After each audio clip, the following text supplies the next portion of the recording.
Hello, hello. How's it going, Nikhil? Good, good. That was All righty, all sweet righty. music. Yes. Do you hear me okay? Your volume sounds a little low there. Oh, does it? My volume sounds low.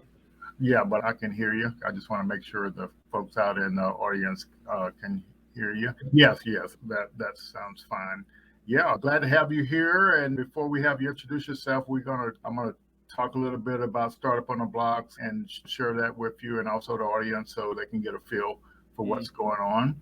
Yeah, and welcome everybody on all those different social media channels. We're glad to have you here for our weekly best practice event, and also we do some networking. So tonight, this is our 80th event since August 2013, August 13th to 2020. Yeah, so we're excited about just keeping the ball rolling here. Yep, tonight we got Nikhil Gupta, and just met him a little over a month ago, and we've been having a lot of conversations since then. And so I'm pretty excited about that. But it shows our ecosystem how when you participate in it, you get to make connections. Nikhil, are you familiar with any of these sponsors we have? Yes, Gulf Power. I just went to the Gulf Power conference. That was a great time. A lot of the community members were here. SBDC, I've met a lot of the team, Brooke, Dorian, Aisha, etc. Pensacola Chamber. Yeah, and I'm not Yep. familiar with the other ones, but Yeah, so the Pensacola Chamber is part of the ecosystem here. A lot of people maybe not think traditional chambers are part of the startup ecosystem, but yeah, they offer a lot of things for members. And a local chamber, they actually have some freebies. Once you sign up, they have some support that they give you right off the bat. You can schedule some time to get some consulting on social media and other areas like that. So it's pretty neat also. The Minority Chamber, I don't know if you met Brian last night, Tuesday night, he was at the Startup Social. Yeah, yeah, you might have met him. So he leads that, and they're okay. Yeah, and Innisfree Hotel, they have been sponsoring our pitch competitions, and we really appreciate their support as well as the first. They also been sponsoring our pitch competitions as well. And Gulf Power sponsors. They're one of our founding sponsors for the nonprofit, and also they're the title sponsor for a Lean Stack program as well.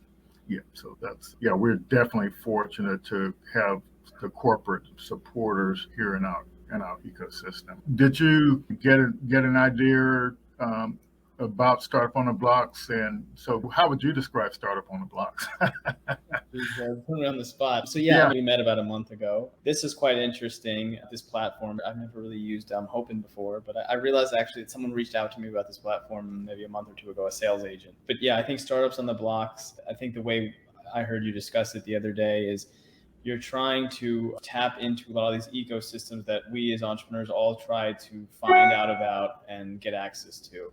And the thing is, there's a lot of things out there for pitch competitions, for funding, for grants, etc. A lot of this ends up becoming word of mouth. Some agencies have done a better, or worse job of kind of compiling a lot of this. But I get the sense, and I actually like your weekly email that you send of like all the things that should be on everyone's radar. That's been super useful, and I haven't found much other things out there, not just about Pensacola or other areas, but just the communities in throughout the country. It's hard to really compile all the different events and such. So yeah, what you're doing with Startups on the Blocks, bringing the communities together, getting people to find out about the different resources out there. That's super useful. To my sense, that's what you're trying to compile a lot of different things together. yeah, and so there are a lot of resources out there, and so what the challenge is those applications to take advantage of some of those resources, especially pitch competitions, accelerator programs. They require you to have certain knowledge. They ask you certain questions, and you need to know how to answer the questions. So with Startup on the Blocks, the training part of what we do is to try to teach you the best practices so you'll know how to answer those questions when they appear on those applications, and to learn how to pitch your idea clearly and concisely. And what's unique about us is we don't care where you are in your founder's journey. We don't even care if you haven't even started it. We just want you to learn about it and then learn all the resources that are out there, but also learn the best practices for building a startup. And I think that's the key thing there. And so we also, on that Thursday night, we do the networking just before this, and we come on stage here. So you participate in the networking a couple of times. Why don't you share what your experiences has been? Yeah, as I mentioned, this interface is really unique. I've never used anything like this before. Yeah, so basically, I think we all log into this interface, and then you can chat with people. But even better than that, it randomly links up to people that have joined the chat, the networking interface. And this way, you can have this sort of virtual networking with people that are in different parts of the state or the nation or the country. Yeah. And then you can have that discussion, and if you want, you can exchange contact information. You can learn more about what others are doing in the community, that you can share with them what you're doing. It's quite useful. Yeah. So have you made any good connections or benefit from any of the connections you made so far? Yeah, definitely. I met Marcel the other day. He had some electronic equipment. Unfortunately, I wasn't able to go help him out to pick it up, but it was great meeting him. And I've met a lot of other individuals. So. Yeah. Okay. Yeah, I think the basic idea of Startup on the Block is to help you make these connections, and connections always lead to other connections, of course, and also to this idea. I think it's so many resources out there, and there's so many opportunities for funding, and a lot of times they're not advertised. Like, when you can pitch your idea clearly and concisely, you can actually have a better chance of winning some of those opportunities and getting funding, getting co-founders, getting help. And it's all about being able to get people excited about your idea. And so we have the tools that you can use to design your business model and just learn about what the startup world is all about and how to prosper in it. Yeah, I think that's probably enough said about that. To make things simple for people, because we help everybody, but we can provide information that can be helpful to people. So the Startup on the Block Founders Playbook, we didn't invent any of this stuff. I looked at this idea, what I've learned from all the different programs I participated in. Mindset was a big factor, and so you got to get the mindset right, and then you have to know you learn, and it's a journey. So you don't know everything at once, but you learn as you go. And that lean startup methodology and this lean stack, Ash put together an excellent training program and with some playbooks and tools that founders can use to help grow their startup. But the authority, I would say, on all this founder stuff is the Y Combinator with the startup school. And, yeah, I agree. I've done startup school. It was quite useful. And when I did it, I think it was the first year they launched it. Mm-hmm.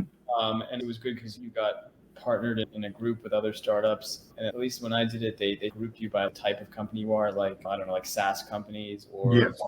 I think the group I was in was like a moonshot technology, like hard technology startup. And so that one was interesting in that you have a mentor. And so every week the mentor was like a former YC alum, and they sort of like guide you through the process. I think it's a little different now, but still what they have is great. They have the slides and the presentations and the write-ups of a lot of the collected knowledge of Y Combinator over the years. Yeah.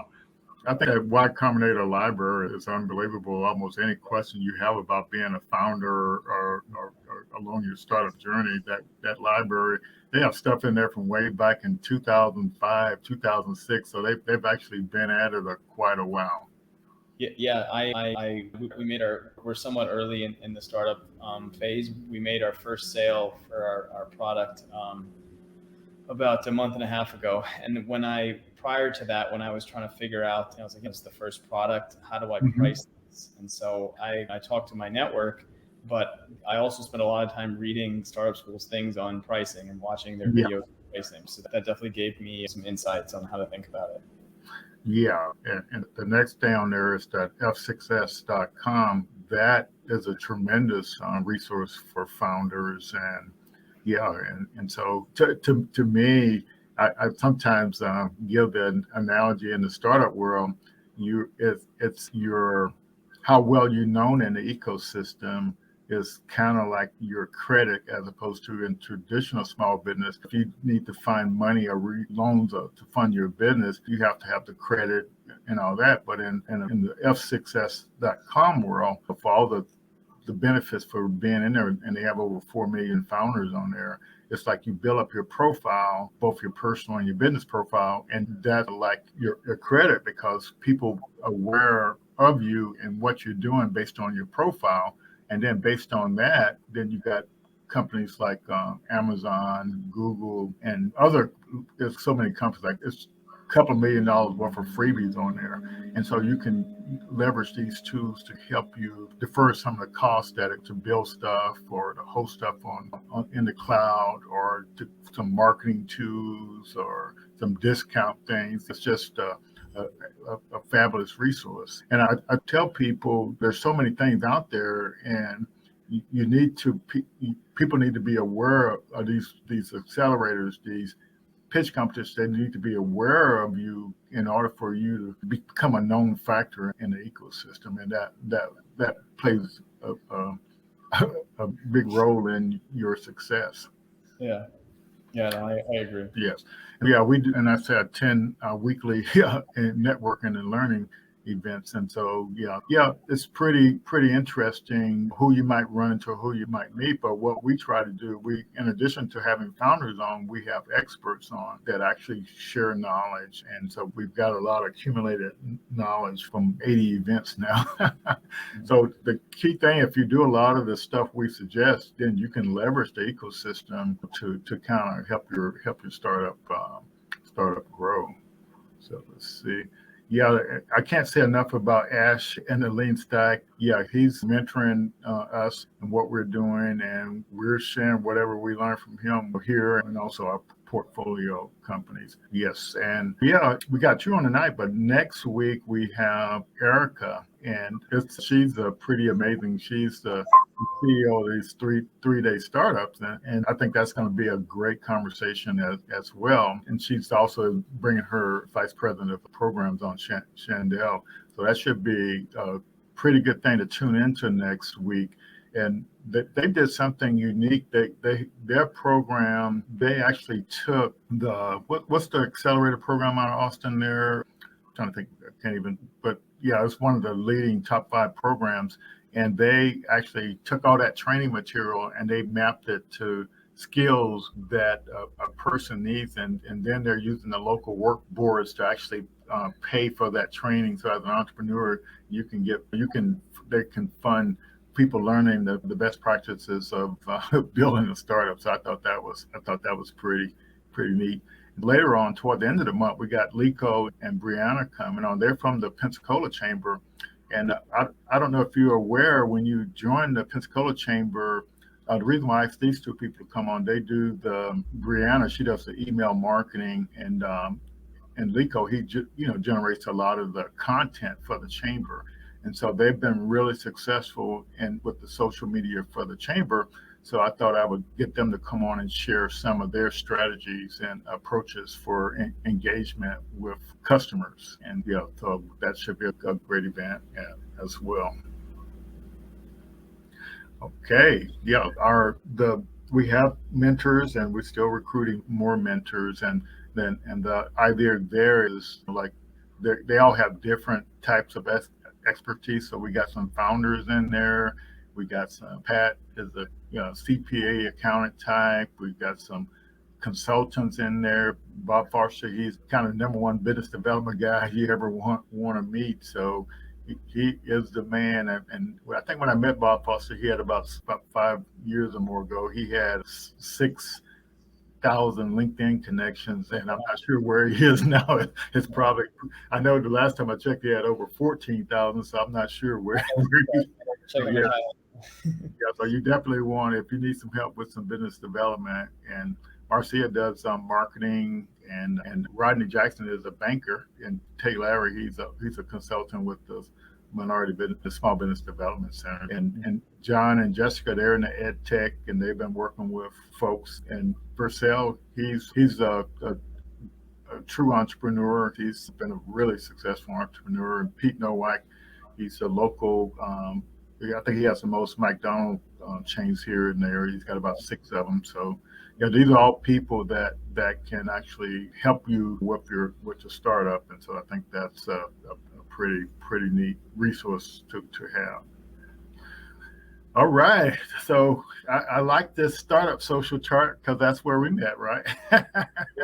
Yeah, at the startup social last month. So that shows the benefit of networking. Yeah, yeah, and what so people don't get confused about the startup social. So the way that got started was the co-working spaces and the other ecosystem folks, they got together and said we need to have these events so people can become aware of some of the resources that are in our local ecosystem. Yeah, we were excited and pleased with the event we hosted this week at the Kukua Institute, and I'll upload some video, maybe tomorrow, so people can get a feel for that. It was a really great event. So, what did you think about the Startup Social? You were there.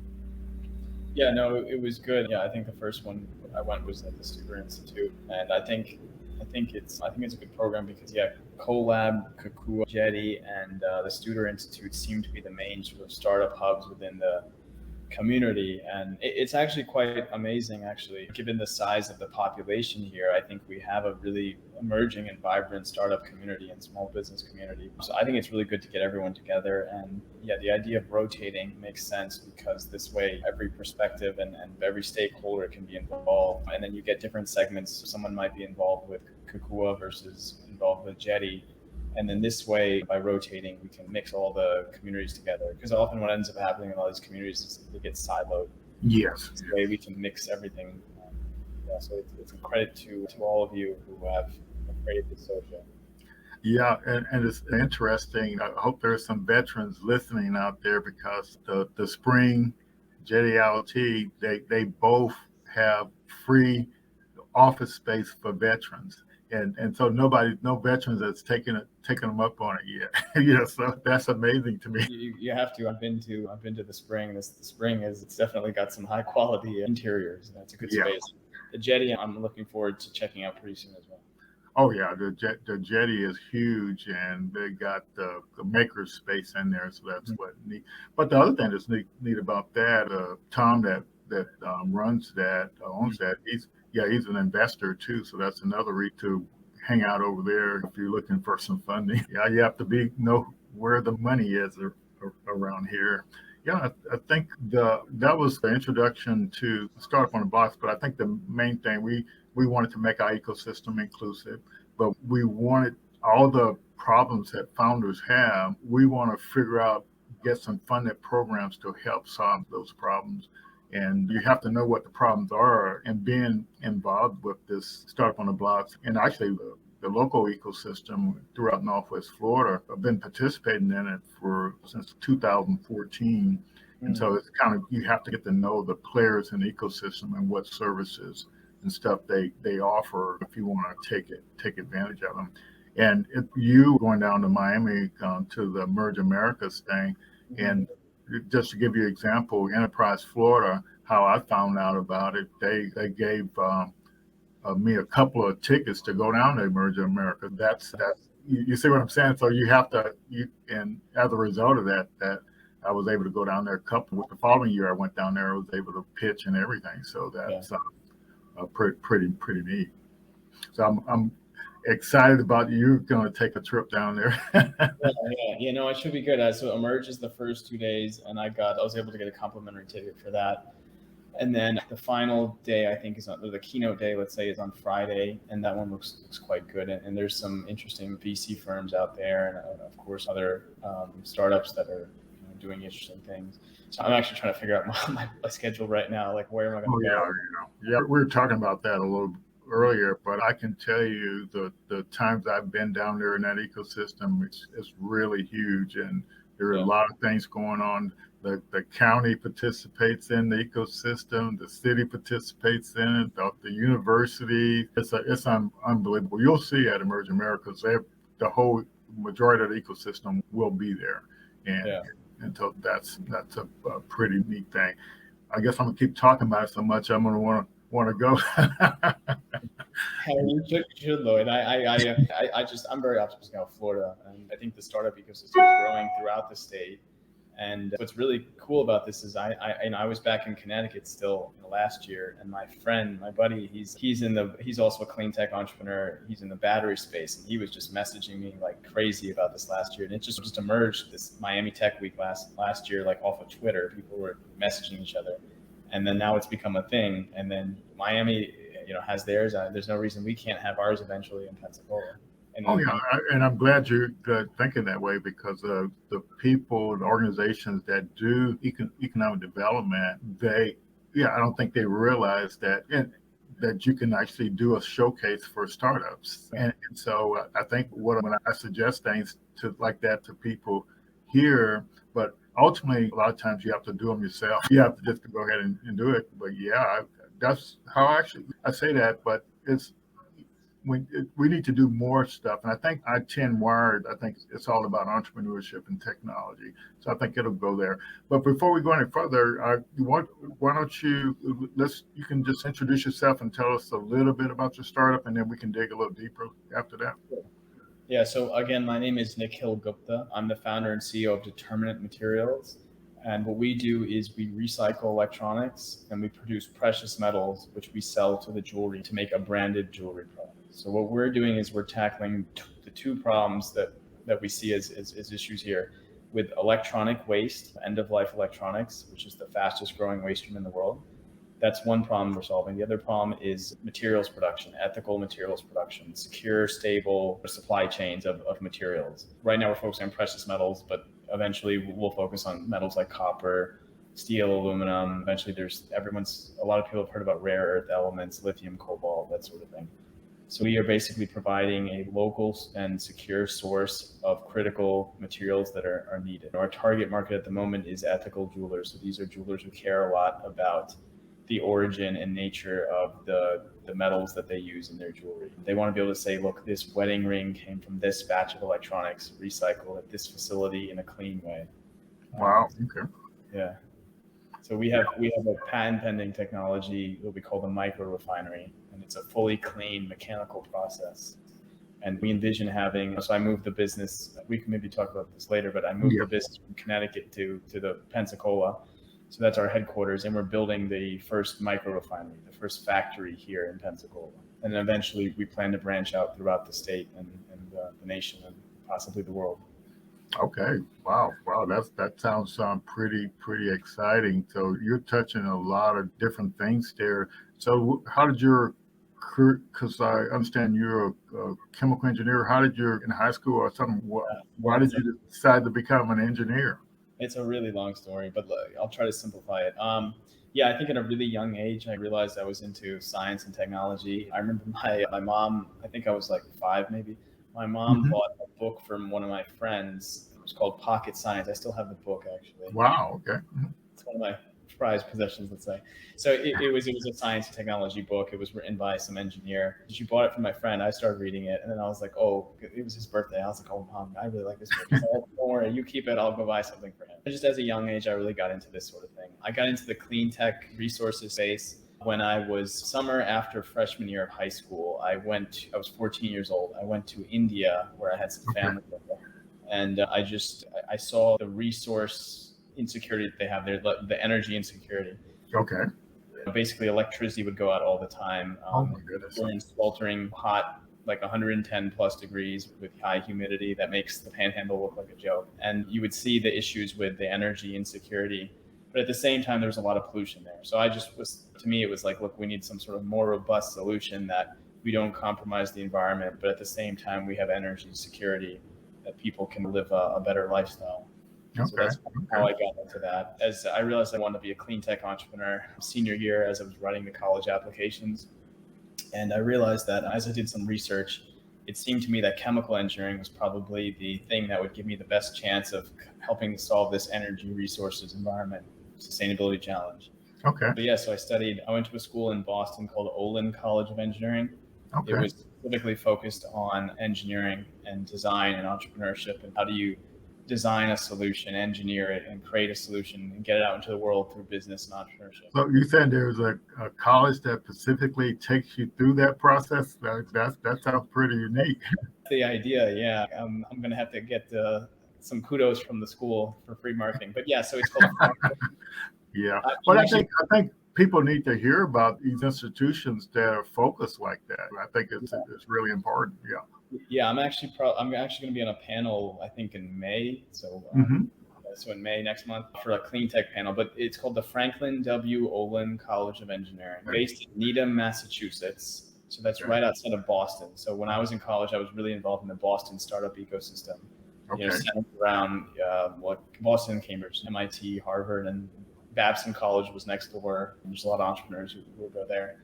But yeah, the school was really big. The founding precepts were really circled around, okay, how do we educate engineers that can really make a big difference in society, that are leading to the outcomes that we want to make positive societal change. Again, it was based on like design. What is this design that would, for society, for a product or for a process or something, that would really provide positive change and that people would actually want to use? Then how do you engineer that? How do you actually create the technical product or process? And then that's not enough. And that's often where a lot of the engineering and design people would stop. The next step is you have to use entrepreneurship and business to get it out into the world, because it has to be sustainable in the sense of financially. You have to be able to create the product that people are willing to pay for and that it's economical, and that way you can get the scale.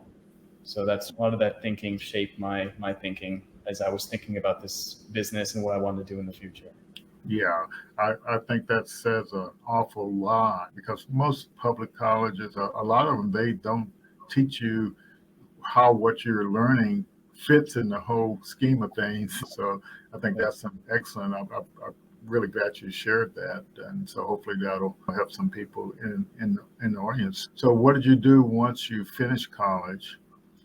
Yes, I'll say that I want to do something, and I want to be a clean tech entrepreneur, and I also want to gain more experience, because I felt like, unlike like software or some of these other fields, it's hard to get deep expertise and understanding of chemical engineering and of the sort of the resources and energy environment space from a younger age without having worked in the industries and stuff. So we can come back to this, but basically I had the inkling of the interest of this electronics recycling right before I was graduating. Okay. What I chose to do is I go work for Shell, Shell, the energy. So I had done a couple of internships with them in the past, but I decided to hire on full time, and I went and worked just not even 3 hours away from here, west in New Orleans. Oh, so wow! I worked at their Norco oil refinery, and that was a good role for a couple of years. And I learned a lot about chemical engineering, about manufacturing, about the resources industry, supply chains. It was honestly a great experience. And I credit a lot to a lot of my sort of whatever success I've had and the learnings I've had. But the technology is called the micro refinery that I invented. And it's based a lot on like how I saw the oil refinery over there. It's a giant piece of equipment, billions of dollars of capital. I wanted to figure out, how do I scale something down so it's efficient and fixes and solves a lot of the issues I saw with the giant systems like an oil refinery. Okay. So with your startup, I'm trying to think, have you totally materialized the refinery, or are you still doing some stuff in a manual way, but once you get the factory up and running, everything will be a lot more automated? Yeah, so I've done the processing in a small scale. As I think I mentioned earlier, I produce product and we've sold it to our ethical jewelry customer. And yeah, we're basically looking to build the factory here. And so there's a couple of steps. So you find the industrial space, you retrofit the industrial space with some modifications so you can operate. And then we would order the equipment and set everything up and hire people in manufacturing jobs to run the factory. Gotcha. Yeah. So you worked for Shell for a couple of years. So when did you actually launch your startup? So I started working on it. I won't say launch. When did you start pulling everything together? Yeah. So let's back up then. So I did go work full time for Shell, but basically like right before I graduated my senior year of college, I was auditing an MBA class. It was a semester long. And it's funny because now we're talking so much about supply chains and insecurity and sort of the trade-off of efficiency and actually having secure supplies of things.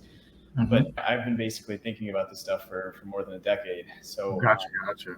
that class, it was an MBA class, it was a supply chain class. But one day the professor kind of whips out his cell phone and he says, hey, did you know that there is precious metals inside this, there's gold inside this cell phone? To me, that was one good thing about Olin also is we got to cross-train, cross-learn different disciplines. So I did a circuits class like an electrical engineer. And so I knew there was copper in there, I knew there was tin, but I had no idea that there was gold, silver, platinum, palladium, that sort of thing. So as I first heard that, I was like, oh, this is interesting. And I was looking for all those 4 years for something that I thought would be impactful, that would make sense in the clean tech space. And as I kept learning about it, I just thought, oh, wow, this is amazing. I could make a big impact. The concentration of valuable materials inside electronics is far more concentrated than what it is in mineral ores when you mine material, whether it's copper, et cetera. And then the fact that electronic waste is the fastest growing waste stream in the world. And there wasn't really any good solutions. There still aren't any good solutions out there. I think we can be the good solution, but the existing stuff is not really a robust solution. A lot of it gets landfilled, incinerated, shipped abroad, and either sometimes dumped in developing countries and such. There's a lot of negative social and environmental impacts. Yeah. So what made you decide to focus on the jewelry industry first as the lowest hanging fruit? Yeah. So it's such a big challenge in terms of recycling, and then in terms of global materials, and these are massive. So it was a lot of going back and forth, thinking through how do I attack the market. So the technology is a platform technology. It's very broad-based and encompassing in the sense that it can go after a lot of the materials. So at times I was thinking about plastics because the plastic challenge, plastic to fuels, plastic to chemicals, to recycle the plastics. I was thinking about cobalt and lithium with all the issues that are present there. I was thinking at one point about rare earth elements. But ultimately, a big impact is, he's a bit of a divisive figure, but I'm a big fan of Peter Thiel and his books 0 to 1 and his philosophy of Founders Fund and that kind of thing, tackling big problems. But one thing he says in there, and actually Startup School has one of his lectures in the library system. Okay. So one thing he says is that startups always have limited resources and you've got to start small and then eventually grow big. But because you have limited resources, you want to almost monopolize in effect or dominate a certain target market. And the only way to do that is starting really small. One of the issues I've been following, like I said, the Boston ecosystem. I was part of the startup ecosystem a couple of years back. And I would say in some sense that was almost like one of the hard tech or clean tech hubs, even more than SF. Maybe it's changed now. But one of the things that has a lot of the manufacturing startups and a lot of the resource startups is this issue of what I'm talking about. The fact that they try to attack a giant market. Like they say, hey, we're an energy company and we're just going to sell into the energy industry. And we're just going to sell for the base prices dictated by the price of oil or the price of natural gas, right? This sort of 0 to 1 philosophy is about, you got to have a really specific target market that you can serve. The customer base are just itching for your product. So I just found that this sort of like ethical resources, it has implications with defense industry, secure supplies, with electronics. Apple wants to have fully recycled metals by such and such date. But I found that these jewelry industry cares the most about it.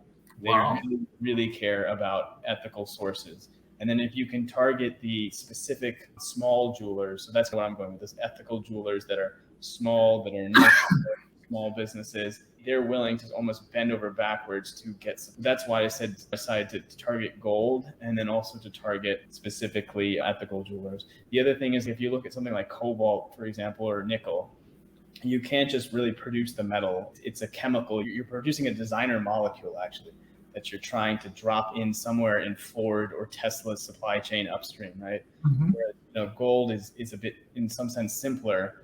That you're gonna have the pure element or the pure element alloyed with other silver or copper, other pure elements.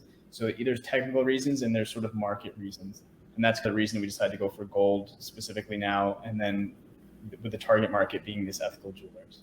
Yeah. So I think the takeaway from what you just said is like when you look at the lean canvas and you're looking at your customer thing. And then, so your lowest hanging fruit is your early adopters is the jewelers, I guess. And that's something that's pretty targeted. So if you get a good start in that and a good foundation in that, then it's, to me, that's, you're definitely on your way to a good start there. Yeah, and speaking of the canvas, actually, that's a good point. I should give credit to another organization. So I when I was still in Connecticut, I participated in this organization called Accelerate UConn. So it was for University of Connecticut, and it was basically a division of NSF I-Corps. So NASHA has this I-Corps program that they found that technologists will come up with technologies, and they'll say they'll create businesses. A lot of these businesses fail because they don't understand the business side, and specifically they don't really understand their market and stuff. So going into that program, I had an inkling that this jewelry sector was probably the best sector, and going for the as the product and sort of our gold formulation is probably the right way to go. But that program really helped me a lot. I think I probably did like 100 customer interviews. Oh, wow. Yeah, and they gave you some funding to travel. So I went to the Responsible Jewelry Conference in Chicago, and that's what really tapped me into this community. That was like 2 years ago, I think, like right before the pandemic in 19. And so that's how you understand your industry that you're serving and learn about that market. So it's been an interesting journey. Yeah. So how did you find out about that I-Corps thing? It was actually someone in SBDC, in Connecticut SBDC, that sent me that. Okay. Typically, SBDC agencies work with the universities. So in Connecticut, it's UConn, and then in Florida, it's got to be a whole bunch of organizations. But the one in our area is University of Western Florida. Yeah, but yeah, that, I think the takeaway from what we were just talking about is one program you learned something that made a really big difference in your startup journey. So at what stage of your startup were you?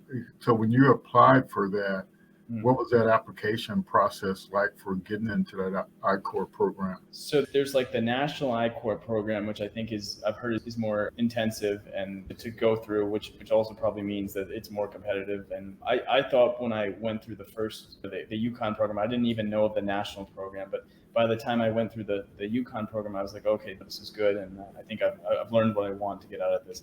Yeah, but I guess what I'm asking is for that UConn program, what was the application process like? How far along you had to be with your company, or did you have to have the company started?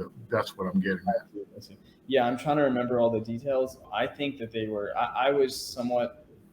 I think I was a bit farther along than you had to be even. Some of them were just ideas. Like it was almost like a tech transfer, because it's like companies that are, a lot of them were companies where technology had just come out of the lab somewhere. Yeah. And then it was like, hey, look, let's pass them along to this program, see if they can make a business out of it. So some of them were not even ideas, I guess. They were just like, hey, technology, and then can we find a business case for this? Yeah, and that's the point I'm trying to make is in the startup ecosystem, you don't, some of these resources, you don't even have to have started a company. You just be like at the idea stage. And I think it's hard to imagine for some people that you have resources out there, you just have an idea and somebody's going to help you with that idea. But that's the neat thing about the startup ecosystem. There's so many different resources. And for our area here, they've had some I-Corps things, but they're typically ran out of Atlanta. But they cover our area. And then there's been some that cover like Alabama and all up to Delta to all the way to Arkansas or somewhere. But these programs exist. But if you don't ever start looking at stuff or start your journey, you have an idea. But I don't know, people must think they have to have a company before they can get involved in some of this stuff. There's a lot of stuff you don't even have to have your company form. And we had a young lady on a few weeks ago. She had an idea for an invention, and she found an organization that did all her patent work for her. And then she found another organization that gave her a fellowship, 10 grand to actually materialize her idea. So it's pretty amazing, the resources. But once you get started, everything just starts building upon itself. And I think that's what's good about your journey moving forward. So how would you been involved in the UConn ecosystem? So in Connecticut. So how does that ecosystem compare to the ecosystem in Boston or here in Pensacola? Yeah, Boston is really, there's no compare. The other comparisons would be New York City and San Francisco. And in fact, when I was in the Boston ecosystem in college, New York wasn't even big. I mean, this Austin, Denver, none of this stuff existed. It was just SF Yeah. and so that is obviously huge. And we talked about this the other night. I think one thing is it really helped to have that university cluster for startups and businesses and employers. And that sort of thing. In terms of UConn, yeah, I made use of a lot of University of Connecticut, and then also there's a city outside of New York City called Stamford, and Stamford, Connecticut is good. Unfortunately, I think a lot of organizations a lot of communities across the country face this. But with COVID, everything got locked down and it was really hard to interact with other entrepreneurs, with investors, thought leaders in the space. But yeah, the UConn ecosystem was pretty good, and I'm definitely very grateful. There are a couple of programs I had done with them. But yeah, no, I really like it here, though. We're talking about UConn. Let me talk a bit about Florida.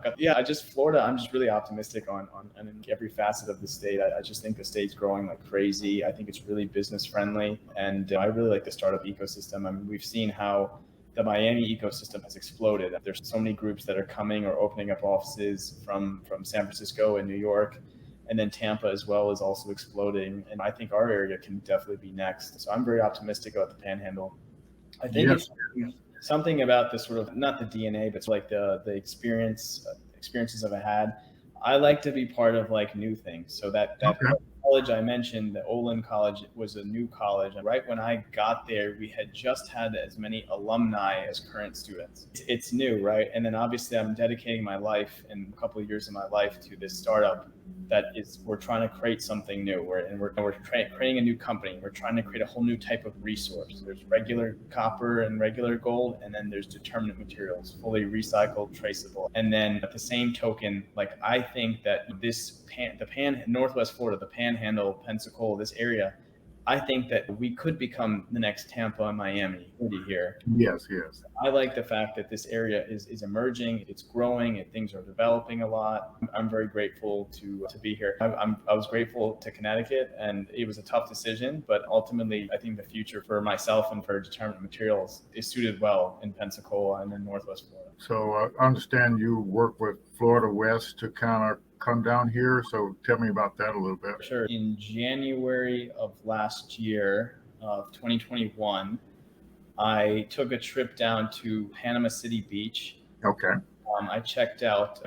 There's a great organization out there called Tech Farms. So I met Steve and Len Eichler. Yes. Spent like the day together. They've got an incubator space out there. It's really interesting what they're doing. And I checked out Panama City. That was what I knew about. So as a kid, I think this is a cliche because everyone says this is how they find out. But as a kid, we took 2 family trips to Destin and Fort Walton. So that's what I knew about the Panhandle. Okay, gotcha. And so I knew about Panama City. So I checked out Panama City, and I thought it was interesting what they were doing. But a lot of people were saying, hey, why don't you go check out Pensacola? So, I drove west the full length. I stopped along the way in, I think, Destin or Fort Walton. I met the economic development people in, Bay County, where Panama City is. I met them in, we're testing my geography now, Santa Rosa, I think, in Okaloosa County. Yes. Around Fort Walton, Destin area. And then I kept going to Pensacola, and I hadn't even heard of Pensacola. So I first Pensacola in January of last year, like a year and 2 months ago now. But I got to meet Scott Luth and Danita, I want to say her last name was Andrews, with Florida EDA, Economic Development. And it was a great conversation. I explained what we're trying to do. I learned a little bit about how they see the economic development of the area. Eventually they connected me with Pat Rooney, who's also with Florida West and runs the CoLab incubator here. And Pat has been excellent. I actually just had a meeting at CoLab with him early this morning. Good. And the community here has been great. And there's just a lot of, I'm actually floored by how the population's small here. The number of startups is small here, but the impact is great. And that was one of the reasons I chose this. If I were to go to Miami or Tampa, would I be able to get this sort of FaceTime interaction with a lot of the community leaders and the business leaders?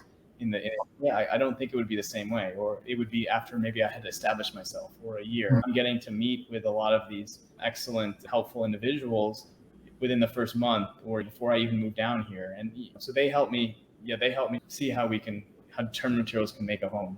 Yes, that's pretty fantastic. What specifically have you been doing since I guess, when actually did you move here? I guess I'm not really sure when you actually got here.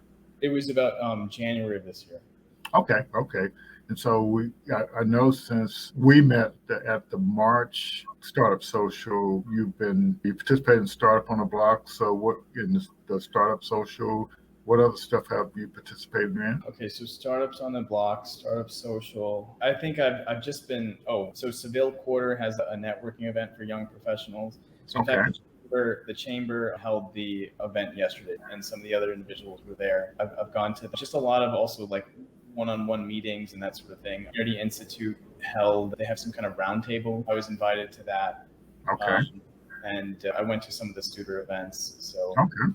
Yeah, there's been a couple events. I'm definitely forgetting a couple, but oh yeah. And so So tell me about your experience and some of the things you've been applying for in the application process and stuff like that. Yeah, we had met, and then you suggested I should apply to Emerge Americas, and I did apply to that, and they actually, up until this point, I think that's also why I click with you, Lloyd, on your stories, because up until this point, I completely bootstrapped the business. So I've had to figure out all these creative ways you mentioned that individual who founded the company and got free legal assistance and things like that. But that's what I've been doing. In the past, I've done a lot of this how do I advance the business while, keeping costs low, making use of all the resources that are available. And we are looking to now ramp up and raise funding now that we've done the end-to-end with the technology, with the electronics recycling, sourcing, producing the product, that sort of thing. We're looking to build the factory and ramp up and raise venture capital financing. So you had encouraged me to apply to the Emerge Americas program, and you needed a pitch deck and that sort of thing. So I went back into the financials. I use this program called Live Plan, since there are other entrepreneurs. I think it's a pretty useful tool I found. So yes, you can do a business plan and financial projections. So I went back and retuned the financials a little bit, and then I created the pitch deck from that in there. And the Emerge Americas, you needed to apply with a pitch deck. I applied for that. I also applied to Y Combinator full time, and I think that application was about a month ago. That's a pretty long, intensive. Actually, both of them are actually pretty long, intensive applications. Mm-hmm. Because they ask different questions, they look for different things. So it shows you the philosophy is a bit different. Yeah. Yeah, so and I think you set a good example of applying for stuff, and you learn when you apply, and it forces you to get your startup more ready. And I think I sent you an invite to the Lean Stag program. Mm-hmm. So definitely get in there, and because you go through those playbooks and also the tools, and that'll help you become even more smart about dealing with the investors. And also would kind of recommend that you watch some pitch competitions just to see what kind of questions the investors ask about. I'm just trying to think, you mentioned that you applied to Y Combinator, but Y Combinator, they have a whole in their library, they literally tell you how to apply, what questions they're going to ask and stuff like that. So I thought that's a pretty neat thing.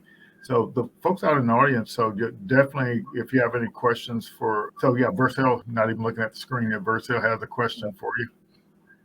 Yeah. In terms of partners, I'm the sole founder and the sole owner at this point. Like I said, I've bootstrapped it entirely to this point. But we do have a whole bunch of advisors on our board, and we're looking to get more advisors and more partners in the space. Our first sole customer at this point, in terms of paying, she's also a great partner in the sense that she's really excited about what we're doing and wants to help us. And she's offered basically to help us expand tremendously and get sales to all the other jewelers in the space. It's a really tight-knit community, and they all know each other. And so almost word of mouth can get you pretty far in terms of expanding. Yes. And then we're, of course, looking to expand with other partners in other parts of the supply chain, the supply side and the technology, et cetera. And we have a good relationship also with one of our suppliers in New York City. Okay, fantastic. Yeah, I think when I look at your startup, there's so many potential partnerships you can make or relationships you can develop. And I'm happy that you're focused on the particular customer, because I think if you can get that going and ramp that up, I think that'll set a really good foundation.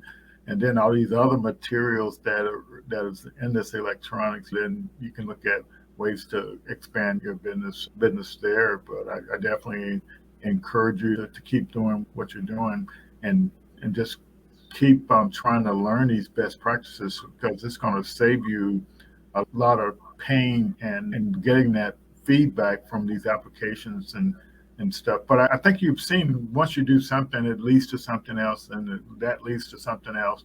And so you Momentum continue, building. yeah, yeah. I think that's just, and that's why one reason why I say apply to programs, because you actually work on your startup in these programs if you get in. And I think there's tremendous opportunity for you. Yeah. And then even as you said earlier, even if you don't get in, just the thought process of going through it, like writing the business plan, doing the pitch deck, writing the application. In fact, to reply to Y Combinator, you have to have a 1-minute video.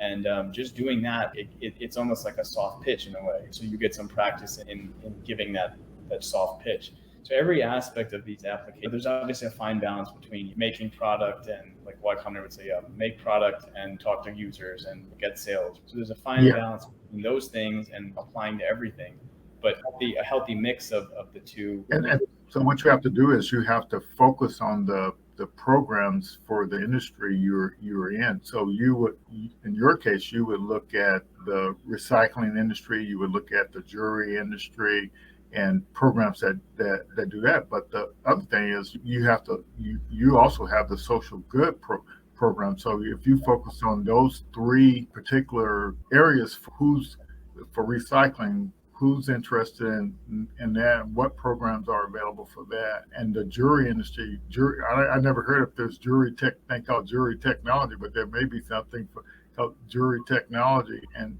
say who are the corporations that do that, and that's the approach you have to use. That's the way, because you don't want to be trying to, there's so many things out there, so you focus on the vertical that you're in, and get that information, those opportunities coming to you, and become well known in those verticals. And that's the programs that you want to do, because those are the programs that can help you the most, because they're going to connect you with those customers and those industry and those players, and you learn exactly what they're looking for. And that's my advice.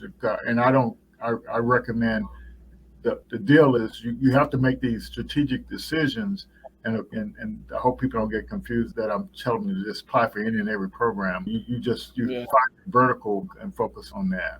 Your target market, as you said. And that's why it helps to have mentors and advisors who've done this before and can vouch for a certain program. Because one thing is, as an entrepreneur, you've got like infinite drains on your sort of time and attention and your energy, and you got to really figure out, okay, what's going to give me the biggest bang for the buck. What's going to be the most impactful to spend time on. I try actually, when I'm talking to people and getting advice and getting their perspective and doing pitches, to ask them, what is the 1 or 2 key things you think I should work on, like right now? What is the main advice, the next action step? Because it can be hard sometimes to figure out what the next step is when you're trying to do really big things, and you're trying to create something new. So that targeted focus of what's the most important thing or things is really important. What I've heard you say, you want to get this factory up, this micro factory up and running, and so evidently this micro factory, to build one, it costs a certain amount of money, and so I think just that idea alone of getting started with that, that presents a really unique opportunity, because the government may even be interested in giving you a grant to develop prototype one of these factories or something like that. So but the good news is, when you get out there and people know what you're doing, that's when all these, people can know how they can help you. And I think that's the most important thing. So you got any news, got any recommendations for founders as a takeaway as we close here? Yeah, I would say definitely read 0 to 1 by Peter Thiel. I think that's helpful. If I had to pick one startup figure and technology figure that I think has been really impactful on me and has helped a lot from someone as a reader and a follower, I would say it would be Peter Thiel, and the book 0 to 1. The other things, like I think with a lot of success in life and trying to work that path towards success, a lot of it's just emotional, honestly. that emotional resilience. There's going to be, it's a roller coaster. I mean, there's going to be up days and down days. And so it's trying to figure out how to build that emotional resilience. And this is like starting to branch out into other sorts of non-startup related areas. But like, I think being healthy in terms of that emotional resilience, eating well, exercising, getting proper sleep. There's this weird like paradigm that it's in college and it's among engineers and it's among startup founders of just like thinking that like it's cool to not sleep or it's cool to be like busy all the time. Like I don't agree with that at all. I think you have to be healthy and you have to sleep well enough that you can actually tackle problems and be effective with them and make the right decisions and not trip up. And personally, I actually find it helps to some sort of spiritual outlet, meditation or something like that. That sort of emotional resilience, having a good support system. That's the other reason why you network and get advisors and stuff, because you can share your problems and your issues. And to you, it might look like it's a big end of the world type of thing. But then you talk to some advisor and they have a different perspective. They've seen this sort of thing before. Perhaps they've gone through it. So that network and that community really helps a lot. And actually, again, that's another reason I like Pensacola. Not to just keep tooting the horn, but I really like the community. This town has become like a small city, and there's a sense of community in that you can meet people and that sort of thing. That really helps keep that sort of emotional resilience to keep you getting forward. I think the third thing I'd say is, life is short and this path is not for everyone. There's no instruction manual. Most of the time, people aren't going to understand what you're going through or what you're doing, but like, you do it because it's something you really want to, it's a vision you have. It's something you want to manifest. So I would say don't do a startup if you don't really care a lot about what you're trying to do. You should care a lot about what you're trying to do, because you're gonna go through fire in a way in order to create this. But it'll be worth it in the end, because you'll have been working on something that you really care about, and you'll be spending your life doing something that matters. So find something that matters a lot to you, and then go after that. Yeah, because you can be passionate about it. Yeah, man, I think those are three, great points, and we really appreciate you sharing. And I see Cameron out there on Facebook. I'll show his. Yeah, he said right on, correct. Yeah, and I'll give a shout out to Cameron and his co-founders. There are two young guys out there, and man, I really enjoyed the conversation with them a month or so, not even, I guess maybe a month ago. I met them down in Tampa to the Synapse conference, and they're out there hustling. They're not making excuses, and so I really appreciate the drive and the passion that you're sharing and they're sharing as well. All righty, so we're going to go ahead and sign off. I apologize. I've been trying to clear my throat. I don't know what's going on here. We're glad to have you here in the Northwest Florida, Pensacola area. And I think you're setting a good example for taking advantage of resources and just continue to do that. And you've been networking, and I think you're making the connections to move forward. And I would definitely encourage other founders here to follow your lead on this networking, because I think it's really been paying off for you so far, right? Yeah, I think so. I actually want to thank you, Lloyd. I mean, we just met, and I feel like you've become a great mentor already in such a short period of time. You've been really gracious. So thank you so much, Lloyd. It's my pleasure to, help and everything. All right. So that's a wrap on another event, and we'll see you all next week. And thanks for listening, everyone, and good luck with your startup. Lloyd, if I could say one more thing. Go right ahead. Anyone wants to get a hold of me, you can, search my name, Nikhil Gupta, or search Determinant Materials. You can find my LinkedIn. Also, again, the website Lloyd had earlier was www.determinantmaterials.com. There's a contact page there. You can also email me at nikhil@determinantmaterials.com. So there's a couple of ways, and I'd be happy to talk further. Sure. And we'll include your contact information in the email when we send it out as well. But yeah, thanks a lot. See everybody next week. Y'all take care. Thanks. All right. Thanks. Bye-bye.